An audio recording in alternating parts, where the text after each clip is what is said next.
Members, अब देखो market कल कैसा रहने वाला है। कल डेफिनेटली आप लोग जानते हैं कि मार्केट कल पुल बैक होगा, ठीक है, लेकिन क्या सस्टेन करेगा। और बहुत सारे लोग जो इंट्राडे करते हैं, स्विंग ट्रेड करते हैं, वो स्ट्रेटजी क्या रहेगी, हम लोग बहुत सारी चीजें डिस्कस करने वाले हैं, ठीक है। लेकिन देखो मैं यहाँ पे लाइव आया था यस्टरडे स्मार्ट मनी न्यूज पे मार्केट, बहुत टाइम से यहाँ पे अभी आ रहा हूँ, पिछले 2-3 बार से तो आ रहा हूँ। काफी लोग नहीं आ रहे, ठीक है, जो हमारे मेन चैनल में जितने भी लाइव में एक्टिव होते वो लोग अभी तक नहीं आ रहे। तो जो लोग मिस करे वो यहाँ पे आ जाएगा, ठीक है। आपकी जो क्वेरीज है वो भी शॉर्ट आउट करेंगे। तो ऐसा नहीं कि यहाँ पे सिर्फ क्रिप्टो डिस्कस होता है या बिटकॉइन डिस्कस होता है, यहाँ पे आपकी रेगुलर मार्केट की क्वेरी भी डिस्कस होती है, ठीक है। तो आप यहाँ पे आएगा जरूर smart money moves bye market के अंदर, ठीक है। चलिए, सबसे पहले बात, मार्केट की क्लोजिंग डेफिनेटली नेगेटिव थी। मैंने आपको मैसेज भी छोड़ा था कि मार्केट में भी गैप अप ओपन होता हुआ आपको मंडे दिखाई दे तो शॉर्ट आपको करना रिस्की हो सकता है, ठीक है, अगर आपने मेरे मैसेजेस यहाँ पे पढ़े हो, ठीक है। हालांकि हम लोगों ने नई चैनल में हेज भी किया था, बट ठीक है। तो शॉर्ट एंड सिंपल में ये क्लियर आपको बता दिया था, ठीक है। अब मार्केट में भी मंडे को गैप अप ओपन हो सकते हैं, स्ट्रेटेजी क्या रहेगी। देखो एक बात समझो, ये गैप अप ओपन होगा ना डेफिनेटली, तो जो लोग ने शॉर्ट किया होगा ना वो लोग शॉर्ट काटेंगे, तो चांसेस हाई है कि गैप अप में ही थोड़ा बहुत पॉजिटिव रहने की कोशिश कर सकता है मार्केट, ठीक है। तो अगर मान लो यहाँ पे 24,960 पे ओपन होता है 100 पॉइंट ऊपर, तो 25,000 तक जाने की एक बार के लिए कोशिश कर सकता है मॉर्निंग में, ठीक है। उसके बाद फ्रेश अगर लॉन्ग आते हैं तो मार्केट पूरा का पूरा रिकवर कर जाएगा, वरना रिकवर नहीं करेगा। वरना क्या होगा, एक छोटा सा रेंज में मार्केट क्लोज हो जाएगा। और रेंज क्या होगी, आज जो फ्राइडे लो बनाया था वो, एंड 25,000 का एक रेंज है, ये रेंज में स्टॉक स्ट्रक हो जाएगा, ठीक है। सो आपको ध्यान में क्या रखना है कि अगर फर्स्ट हाफ में 25,000 को तोड़े, फोकस मत करो, सीरियसली फोकस मत करो 25,000 को फर्स्ट हाफ यानी कि 12 बजे से पहले, ठीक है। इंडियन स्टैंडर्ड टाइम में 12 बजे से पहले 25,000 को तोड़े तो हो सकता है ऊपर रेजिस्टेंस ले एंड फॉल कर ले, ठीक है, ये बात याद रखिएगा। और आपको इंस्टेंटली शॉर्ट नहीं करना है 25,000 के ऊपर, आपको ये देखना है कि वो कितने टाइम स्पेंड करता है। अगर ऐसा ऐसा छोटी छोटी कैंडल बनाता है तो चांसेस है वो जल्दी गिरेगा। अगर मान लो 25,000 के ऊपर यहाँ पे बहुत फास्ट ऊपर जाने की कोशिश करता है तो मे भी सर्वाइव करे, वरना क्या होगा, यहाँ पे 25,000 के ऊपर जाए, छोटी छोटी कैंडल बनाए, उसके बाद फॉल आने के चांसेस है, ठीक है। तो फॉर मी अगर फर्स्ट हाफ में 25,000 के ऊपर जाएगा तो प्रॉफिट बुकिंग आएगी, ठीक है, ये बात याद रखेगा। सेकेंडली, अगर मार्केट गैप अप के बाद सस्टेन ना करे, डे लो पे आने की कोशिश करे 10 बजे के आसपास, ठीक है, पौने 10, 10, सवा 10 के आसपास नीचे आता हुआ दिखाई दे, तो यहां से वापस शॉर्ट कवरिंग हो जाएगी और मार्केट फिर 25,000 को ऊपर चला जाएगा। तो आपको ध्यान में क्या रखना है, आपको अगर लॉन्ग करना है तो डे लो पे लॉन्ग करने का सोचिएगा, अगर गैप अप ओपन होता है तो, ठीक है। और अगर शॉर्ट करना है, ठीक है, तो 25,000 के ऊपर टाइम स्पेंड करे, और जैसे ही रेड कैंडल बने तो वो रेड कैंडल का हाई 5 मिनट के अंदर वो एक रेजिस्टेंस हो जाएगा और उसके बाद निफ्टी फॉल कर जाएगा। आई होप लॉजिक समझ में आ रहे हैं, ठीक है। तो ये लॉजिक आपको ध्यान में रखना है कल के लिए। जो लोग थोड़े कंफ्यूज हो रहे हैं, ठीक है, वीडियो स्लाइटली रिवाइंड कीजिए, क्योंकि मेरे जो लास्ट 3-4 वर्ड्स है वो इंपॉर्टेंट है अगर आपको निफ्टी में ट्रेड करना है तो। इसके अलावा एफआईडीआई दोनों ने सेलिंग की है फ्राइडे को, ठीक है, मार्केट लगातार गिरा था, बट हो सकता है डाउ जोन्स की वजह से जो नेस्डेक है 1.5% ऊपर गया था, लाइफ हाई को क्रॉस करता हुआ दिखाई दिया था नेस्डेक ऑलमोस्ट, ठीक है। डाउ जोन्स की बात करोगे तो वो तो लाइफ हाई को क्रॉस कर ही चुका है। सो चांसेस है कि हमारा मार्केट रिकवर करता हुआ दिखाई दे सकता है। हालांकि बड़े प्लेयर्स जो होते हैं, जो बोल रहे हैं कि भाई यहाँ पे एग्रेसिव निफ्टी को बाइंग मत सोचो, ठीक है, मैं भी यही बोल रहा हूँ। निफ्टी जिस तरह से फॉल हुआ था, हो सकता है कि निफ्टी पूरा का पूरा रिकवर ना करे, बट 25,000 के ऊपर चांसेस है कि क्लोजिंग दे सकता है, ठीक है, करंट वीक के अंदर। चलिए, हॉस्पिटल सेक्टर की अगर बात करें, जहाँ पे देखो, अब ध्यान से सुनेगा, हॉस्पिटल सेक्टर जो आपको दिखाई दे रहा है, ठीक है, वो डबल डिजिट से ग्रो होने वाला है यहाँ पे, जो मैं ऑलरेडी बार बार बता रहा था कि हॉस्पिटल सेक्टर्स को रडार पे रखना एक बार जरूर करना चाहिए, ठीक है। उसमें यहाँ पे बड़े प्लेयर्स क्या बोले कि भाई Apollo hospital, health care, max health care को रडार पे रखो, ठीक है। आपको देखो जो भी रडार पे रखने हैं आप रख सकते हैं, मैं आपको सिंपल बोल लेता हूँ। देखो हॉस्पिटल सेक्टर ग्रोथ बहुत अच्छा है, ठीक है। मैं जैसे कि मैंने बोला, मेरा अभी मेरी वाइफ जो यहाँ पे एडमिट हुई थी, निमोनिया हुआ था, 63,000 का बिल बना, सोचो 63,000, ठीक है। सूरत शहर में यहाँ पे छोटा अमाउंट नहीं होता, ठीक है। सोचो मुंबई जगह, बेंगलोर जगह, यहाँ पे कैसे कितने बड़े बिल्स होते हैं। ओके, सो पॉइंट ये आता है कि आपको फंडामेंटली स्ट्रॉन्ग हॉस्पिटल सेक्टर्स देखना है, प्लस वैल्यूएशंस काफी अट्रैक्टिव हो, बुक वैल्यू अच्छी हो, रिटर्न ऑन ग्रोथ अच्छा हो, डेट फ्री हो ऑलमोस्ट, ठीक है। ऐसी कंपनी देखोगे तो ज्यादा बेनिफिटेड होगा। अब देखोगे यहाँ पे यथल हॉस्पिटल ऑलमोस्ट डेट को नेग्लिजिबल ये बंदा कर चुका है, इसका रिजर्व्स, कैश रिजर्व्स बहुत तगड़ा बढ़ रहा है। कंपाउंडिंग प्रॉफिट ग्रोथ आप देखोगे 3 साल के अंदर 44% का कंपाउंडिंग ग्रोथ है। कंपनी ऐसी ढूंढो हॉस्पिटल सेक्टर्स में कि भाई तोड़फोड़ ग्रोथ हो, ठीक है। अब मान लो क्या बोलो सर अपोलो हॉस्पिटल कैसा है? अपोलो हॉस्पिटल का मार्क आप देखो पी कितना है 72 का है। ऑलरेडी 1 लाख की मार्केट कैप पहुँच चुका है। आपको क्या लगता है हॉस्पिटल पूरे इंडिया में सिर्फ अपोलो के है और कोई है ही नहीं। हॉस्पिटल हर हॉस्पिटल सेक्टर ग्रो कर रहा है, हर हॉस्पिटल सेक्टर, ठीक है? तो बंदा पॉइंट ये आ जाता है, अच्छी कंपनीज़ ढूँढो, अच्छे हॉस्पिटल सेक्टर्स ढूँढो, उसमें ढूँढो, आपको काम आएगा। ठीक है, आपको कौन-सा पसंद है मुझे कमेंट कीजिएगा कैसा मुझे ये पसंद है।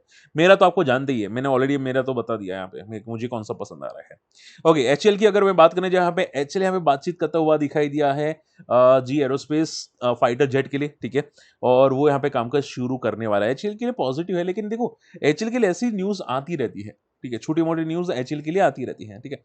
एचएएल में बंदे में दम बहुत है। मुझे सिर्फ ये डर है कि क्या जीएसटी की वजह से क्या कोई इम्पैक्ट आएगा एचएएल के अंदर? मुझे सिर्फ ये डर है। क्योंकि अगर इम्पैक्ट नहीं आया तो बहुत अच्छी बात होगी, तो फिर ये वापस अपने पैरों पे खड़ा हो जाएगा। बट अगर इम्पैक्ट आया जीएसटी की वजह से, मैं सीरियसली डर रहा हूँ, ठीक है? और देखो मैं मेरा डरने का आप बोले कि सर आप तो खामखा डरते रहते हैं, ऐसा नहीं है।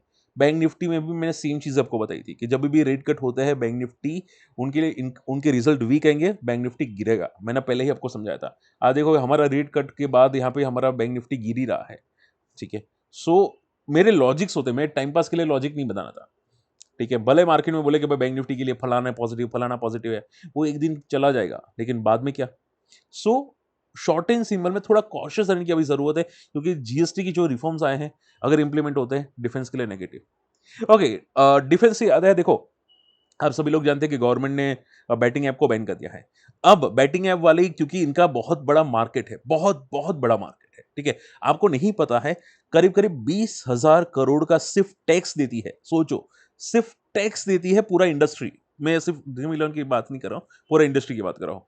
तो आप ये ध्यान में रखो कि कितनी जॉब्स क्रिएट होंगी या कितनी जॉब्स क्रिएट हुई होगी, ठीक है? तो बहुत बड़ा मार्केट है और उसकी वजह से पूरा जो मार्केट है, वो कंपनी गवर्नमेंट को यहाँ पे कोर्ट में घसीटने वाली है, ठीक है? और देखो ये बात वैसे सही भी है, आप गवर्नमेंट कभी भी कानून ला देते हैं, ये पॉसिबल थोड़ी है।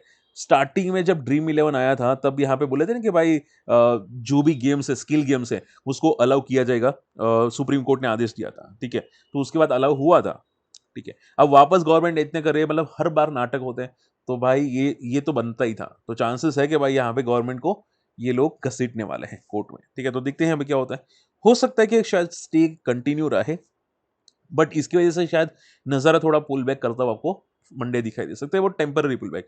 क्योंकि देखो ये कोर्ट केस हमेशा याद रखो कोर्ट केस बड़ा चलता है। अब ऐसा तो है नहीं कि कोर्ट केस 2 दिन में खत्म हो जाएगा, ठीक है? हमारा अदानी का कोर्ट केस अभी तक चल रहा है। बहुत सारे कोर्ट केस अभी तक चल रहे हैं। तो आप ये समझो छोटे-मोटे पुल बैक्स आएँगे, बट अगर ये जीत जाते हैं तो डेफिनिटली पॉजिटिव ड्रीम इलेवन जैसी कंपनीज़ के लिए, नज़ारा जैसी कंपनीज़ के लिए।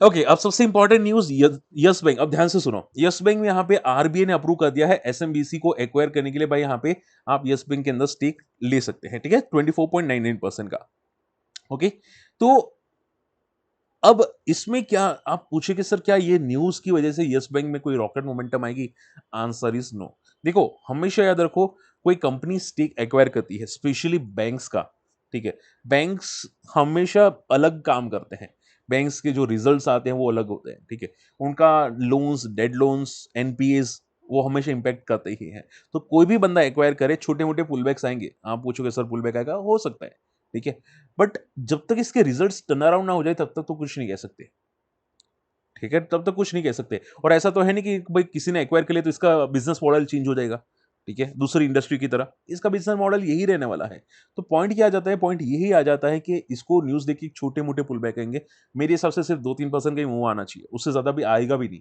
ठीक है सो आप ये समझो कि यस बैंक ये लोग स्टेक बाय कर रहे हैं ना ये लॉन्ग टर्म का सोच रहे हैं यानी कि आज से 5 साल 10 साल का सोच रहे हैं ठीक है जो आपने बैंक ऑफ महाराष्ट्र का देखा था ना बैंक ऑफ महाराष्ट्र एक टाइम पे कहाँ पे था देखो बैंक ऑफ महा सी यहाँ पे देखो एक टाइम पे बैंक ऑफ महाराष्ट्र कहाँ पे था सी अराउंड 2020 में 8 रुपए पे था ये 70 रुपए गया है कितना 8 से 70 तक गया है और 2018 में भी 12 रुपए पे था यानी कि कोविड से पहले भी 12 पे था तो भी काफी तगड़ा मूव किया है तो बड़े प्लेयर्स हमें 5 साल 5 6 6 साल 7 साल का व्यू देखते हैं कम से कम ठीक है तो उनका व्यू बड़ा है और वो अगर इतना व्यू रखते हैं तो चांसेस है कि भाई आगे जाके मूव करे बट जैसे कि मैंने बोला उनका व्यू छोटा नहीं होता ठीक है तो आपका टाइम फ्रेम अगर बड़ा है बहुत बड़ा है तो फिर ये पॉजिटिव न्यूज है बट छोटा टाइम फ्रेम है तो आप ये समझो ये आपको स्विंग ट्रेड में फंसा भी सकता है, ये याद रखिएगा।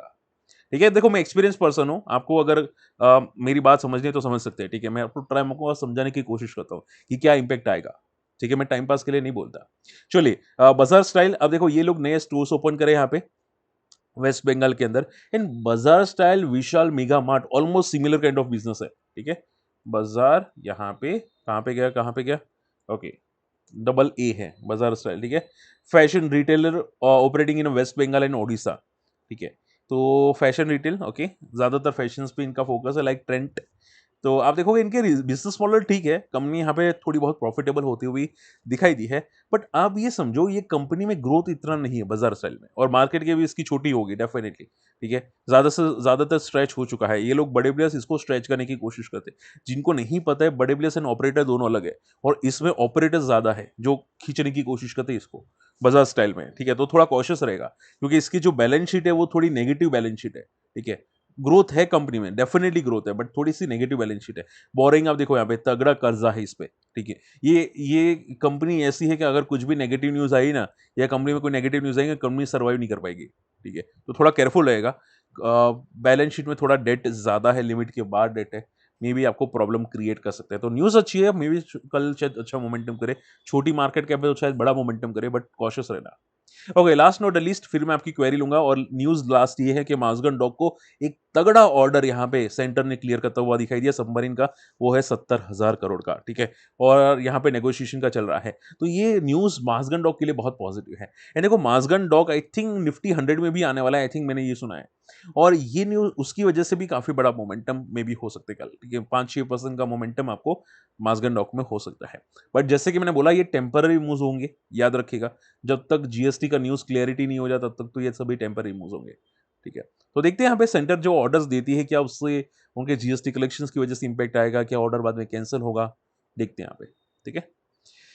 चलिए फटाफट आप लोगों की क्वेरीज लेते हैं, और देखो आज पॉसिबल हो तो लाइव डेफिनेटली आएंगे, ठीक है? यही चैनल पे, और मैं काफ़ी लोगों को क्वेश्चन पूछूंगा, भाई आप लोग क्यों लाइव नहीं आ रहे दूसरी चैनल में, ठीक है?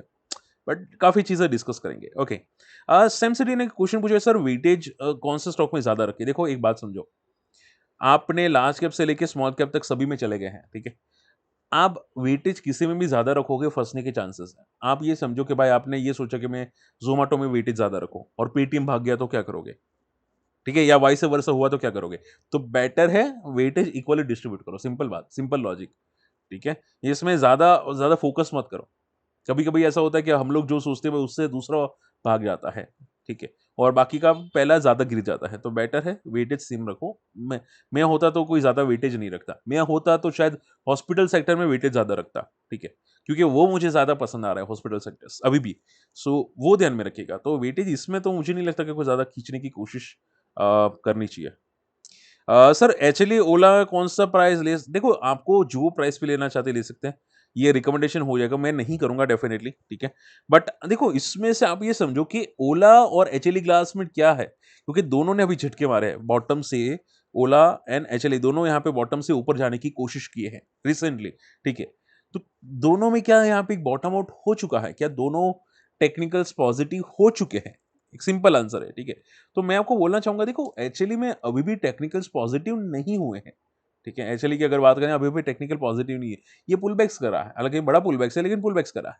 आप ये समझो, ये जब तक 600 के ऊपर क्लोजिंग नहीं देता, तब तक तो इसका टेक्निकल्स अभी भी वीक है। ये सिर्फ बॉटम बॉटम आउट हो रहा है, ठीक है? इसकी वजह से झटके मार रहा है। हमेशा कोई भी कंपनी बॉटम आउट हो जाती है ना, तो बड़े-बड़े झटके आते हैं, बट इसका मीनिंग नहीं कि वो यहीं से भागेगा, ठीक है? टाइम लेगा, हो सकता है टाइम ले, ओके? सो ये बॉटम बना है, ओके? बॉटम बनने के बाद कब ये ब्रेक करेगा रेंज को, वो हम लोग देखेंगे इन शॉर्ट में, ठीक है? बाकी तो अभी जिस तरह से रिजल्ट्स आ रहे हैं, मुझे ग्रोथ नहीं दिखाई दे रही अभी भी रिजल्ट्स में। तो मैं वेट एंड वॉच मोड में रहूँगा एचएलई ग्लासकोट के अंदर। रही बात ओला की, तो ओला नई-नई गाड़ियाँ लॉन्च करा है, प्लस जीएसटी के रिफॉर्म्स ओला को भी मदद कर सकते हैं, फॉर मी मेरे हिसाब से तो कर सकते हैं डेफिनिटली, क्योंकि जीएसटी कट होगा तो काफ़ी लोगों के पास पैसे रहेंगे, और मे बी शायद इसमें थोड़ा बहुत रिफॉर्म्स आए, चेंजेस आए। तो आप ये समझो ओला में ये हो सकता है। हालाँकि कुछ नेगेटिव न्यूज़ ओला में अभी भी घूम रही है कि ओला की गाड़ियाँ ऐसी है, वैसी है, बट देखते हैं यहाँ पे कि क्या क्या मोमेंटम हो सकती है, क्या सर्वाइव कर सकती है। ठीक है? आप सिर्फ़ इतना समझो कि ओला में ये जो छोटे-मोटे पुलबैक्स आएँगे, देखो ये कैसे फॉल हुआ ऐसे, ठीक है? ये जो छोटे-मोटे पुलबैक्स आएँगे वो आपको क्लियर डायरेक्शन कब देगा? जब ये आप यहाँ पे पुलबैक जो आ रहे हो ना, फॉल आने के बाद यहाँ पे जो पुलबैक्स आ रहे हैं ना, ये पहला झटका है, जो आपको दिखाई दे रहा है, पहला या दूसरा झटका, ठीक है? तो आप ये झटके में इसको बुल ट्रेंड मत समझ लो ओला में, ठीक है? ऐसे झटके 3-4 आएँगे यहाँ पे, उसके बाद जाके ब्रेक करेगा, ठीक है? तो जो लोग टेक्निकल समझते हैं मेरी बात आई थिंक इत्तेफ़ाक रखेंगे और जो लोग नहीं समझते टेक्निकल उनको थोड़ा-सा बाउंस होगा मेरी बातें, ठीक है? तो आप अगर बाउंस हो रहा है तो आप सिर्फ़ इतना समझो कि जब तक ये 80 के ऊपर क्लोजिंग नहीं आती, तब तक ये वीक है। Short and simple answer, short and simple answer, ठीक है? जब तक ये रेंज इसके ऊपर क्लोजिंग नहीं आती मंथली, ये वीक रहेगा, तब तक वीक रहेगा। ठीक है? बाकी बंदे में दम है दोनों में बंदे में दम है। बट मुझे लगता है ओला सबसे पहले भागने की कोशिश कर सकता है as compare to HLE. But depend on yours कि आपका कौन-सा चूज़ करना है। ठीक है? आई होप मैंने आपको आंसर दे दिया है। एंड शॉर्ट टर्म का कोई व्यू नहीं है। भाई short term HLE, Glascoat why why should focus on the short term? मतलब आपको क्यों शॉर्ट टर्म में ही स्टॉक को फोकस करना है? एचएलई बॉटम पे है तो वो नल्ले पुलबैक्स करता है। आपको ये बात समझ में नहीं आती। इन शॉर्ट में आपका टेक्निकल थोड़ा-सा वीक मे बी हो सकता है। ठीक है, not sure but may be हो सकता है। तो आप ऐसे स्टॉक को फोकस करो जो लाइफ हाई को क्रॉस करे। अगर आपका व्यू शॉर्ट टर्म का है, ठीक है, ध्यान से सुनो। जो लोग सुन रहे हैं ध्यान से सुनो। सिर्फ कमल जी को आंसर नहीं कर रहा हूँ, मैं सभी को आंसर कर रहा हूँ। आपको अगर कोई शॉर्ट टर्म को स्टॉक रखना है, एक एग्जांपल है 3 महीने, 4 महीने, 5 महीने, ठीक है। कोई ऐसा स्टॉक ढूँढो जो पहली बार 52 हाई को क्रॉस किया हो। या पिछले 1 महीने के अंदर 52 हाई को फर्स्ट टाइम क्रॉस किया हो। फर्स्ट टाइम यानी कि मतलब 1 साल में पहली बार हाई को क्रॉस किया हो, ठीक है? ऐसी कौन-सी कंपनी है वो ढूँढो। वो कंपनी चांसेस है कि आने वाले 3-4 महीने में पॉजिटिव रहेगी, ठीक है? आप पूछो सर कोई एग्जांपल है आपके पास है? तो वापस बोलूँगा रिकमेंडेशन नहीं होगा लेकिन मैं आपको समझाने की कोशिश करूँगा। अभी रिसेंटली ब्रेक हुआ था इटर्नल ने अभी रिसेंटली 52 हाई को ब्रेक किया था, ठीक है? आप देखोगे 300 को अभी रिसेंटली ब्रेक किया था और उसके ऊपर सस्टेन कर रहा है इटर्नल। इसके अलावा अगर मैं बात करने जाऊँ तो यहाँ पे पेटीएम भी सस्टेन कर रहा है। इसके अलावा आप आपके पास बहुत सारे एग्जांपल अभी आ जाएँगे, ठीक है? तो आप डेफिनिटली अपने एग्जांपल्स को रडार पे रख सकते हैं। ठीक है, बाकी मैंने स्क्रीनर बनाए हैं, आप खुद भी स्क्रीनर बना सकते हैं, खुद ट्राई कीजिए, आई एम श्योर बहुत समझदार आप लोग हैं। मैं सिंपल बोलूँगा इसमें कोई गणित नहीं है, कोई गणित नहीं है। जो भी कंपनी पहली बार 52 हाई को क्रॉस करे, करंट मंथ के अंदर, ठीक है? लेकिन मार्केट कैप 5,000 करोड़ से ज़्यादा होनी चाहिए, याद रखिएगा, ठीक है? वो कंपनी आप रडार पे रखो, सिंपल बात। कोई बाप नहीं बोल सकता कि भाई गलत लॉजिक है। अगर कोई बोल दे ना मैं बोलूँगा भाई उनको उनको शेयर मार्केट ही नहीं आता। अगर कोई बोल दे ना कि सर आपका लॉजिक गलत है, उनको शेयर मार्केट नहीं आता, ठीक है। आप खुद एक बार आप पेपर ट्रेड करके देखो। मेरा अगर लॉजिक गलत हो मुझे बता देना कि सर आपने ये बताया था ये तो स्टॉक नहीं रन किया, ठीक है। तो मुझे बता देना, ठीक है। चांसेस कम है, बहुत कम चांसेस है जो रन नहीं करता, ठीक है, चांसेस बहुत कम है। चलिए इसके अलावा Bajaj housing finance sir cover next. Okay, चलिए आपका बात तो सही है, देखते हैं। Bajaj housing finance. ओके, ध्यान से सुनिएगा।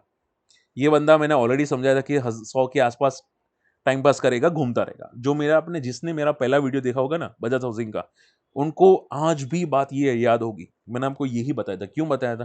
क्योंकि मुझे पता है स्टॉक का बिहेवियर क्या होता है, ठीक है? और आप देखोगे ये साइडवेज है, ठीक है? अभी तक साइडवेज है सिंस 2024 मिड।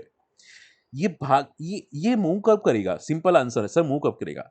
ये साइडवेज क्यों है, मूव क्यों करेगा?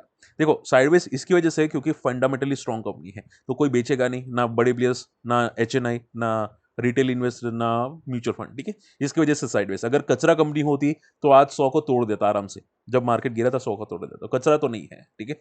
पॉइंट नंबर 2, इसकी वैल्यूएशन स्ट्रेच है, रिजल्ट्स अच्छे आ रहे, इसकी वजह से साइडवेज है, ठीक है?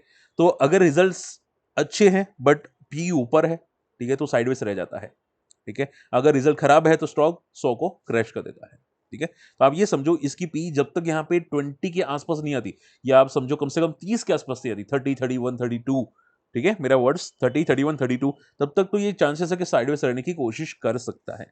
जैसे ही 30 के आसपास आ जाती है भाई, ये वापस अपने पैरों पे आ जाएगा कंपनी। तो आप ये समझो बंदे में बहुत दम है बट टाइम लेने वाला है, ठीक है। सो बी रिलैक्स, शांति से रहो। कंपनी हमने कोई कचरा नहीं है बट चीजें ऐसी है, आपको मार्केट समझना पड़ेगा। ओके सर, आपके पास ऐसे भी करना चाहते हो, कौन सा कर रहे हो? आप कोई भी कर सकते हैं, ठीक है। देखो मैंने मदर के अंदर का लमसम किया है, आप डेफिनेटली फोकस कर सकते हैं। मैं रख के भूल चुका हूँ, मेरे मेरे अकाउंट के अंदर तो अलग ही है।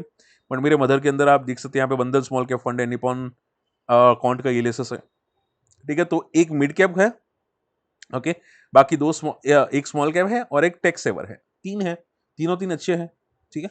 ये चीजें हैं, आप डेफिनेटली फोकस कर सकते हैं इसमें से कोई। और मैं म्यूचुअल फंड डिस्ट्रीब्यूटर रजिस्टर्ड हूँ, ठीक है। सो मेरा व्यू, मेरा टाइम फ्रेम कम से कम 15 साल के ऊपर है, ठीक है, 10 से 15 साल के है, तो इसकी वजह से मैंने ये लेके रखे हैं। तो आपका टाइम फ्रेम अगर बड़ा हो तो यही सोचिएगा। चलिए, आई होप आज का वीडियो पसंद आए, वीडियो शेयर कीजिएगा, चैनल सब्सक्राइब कीजिएगा, स्मार्ट मनी न्यूज में मार्केट को आना मत मिस कीजिएगा, ठीक है। यहाँ पे काफी चीजें हम लोग डिस्कस करेंगे और आज लाइव यही चैनल पे आने वाले हैं, करंट चैनल पे, ठीक है। काफी लोगों से मुझे बात भी करनी है, तो ओके। और टेलीग्राम में नहीं है, जाके जुड़ेगा, सर्च करना माई स्टॉक मार्केट फंडा टेलीग्राम चैनल के अंदर। मिलते अगले वीडियो में, तब तक के लिए गुड बाय, जय हिंद।